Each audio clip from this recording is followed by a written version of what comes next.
Welcome. In this video, I want to respond once again to some of the narratives coming out of the dog training world. And again, you can see this through guys like Zach George in his recent attempts to, again, further exploit certain situations.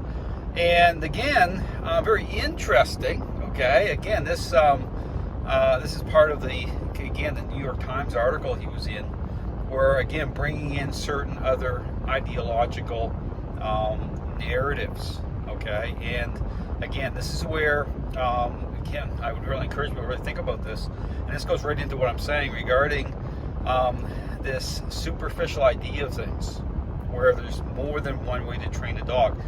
Truth is subjective. Okay, there's no real standard. There's more than one way. Think about that. But here's the thing. Just like, again, from a Christian perspective, well, if there's no God, everything's permissive. Okay, think about that. Where's the moral standard? Where is a standard? And you're seeing this, again, play out in certain aspects of society. And then you're seeing it within the dog training world as well. The truth is subjective. And this is where, think about this, you're seeing all the divisiveness. Think about where all the confusion comes from, all the divisiveness. Because again, if there is no truth, okay, if there is no real standard, who defines it? Okay, and again, this is why you're seeing these narratives being put out. And again, in Zach George's own words, raising the thing about toxic masculinity. Okay, those words were spoken by him just recently during this discussion. Go and read his posts. You know, look at what's happening. And this is where I said all along, it was never about, the right thing from the beginning. It was never about this whole thing about science. It's a complete joke. It's a distraction. Okay, this is why, again, these trainers keep raising these points, wanting to regulate. But think about that. What do they really want to do? They want control, and not for good reasons. Okay, it's totally corrupted to the core. And then you hear all his followers say the same thing. Well, if you don't agree with how he's trying to exploit and use this ideology as a Trojan horse, he's trying to piggyback some of these situations, then it means that you're a hater, right? It's like you can't, there's no critical thinking, there's no ability to talk about the real issue. This group wants to shut it down. And that's why I talk about balanced dog trainers. They're caught in this trap. They themselves can't even call it out because they're part of the problem. They've come into agreement with it. And so this is why they're being trampled, okay? Because they can't actually call out to say, hey, no, there is truth. There is a standard.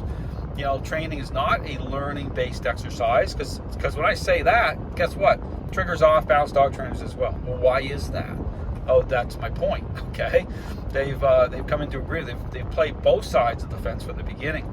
And so I understand there's always consequences to a lie. That's why I talk about the big lie in the dog training world, based on this inherently corrupted, flawed ideology. It's a belief system. But again, pay attention. Just look at the words being spoken by these individuals. Nothing to do with dogs. Dogs are being destroyed like crazy. And again, this is a human problem. Dogs don't have a voice that way. All right, they have to go along with the agenda, and that's the problem here. And people are going along with it as well. So my encouragement is pay attention to what's happening in the dog training world. I said this before. Things are going to get a lot worse.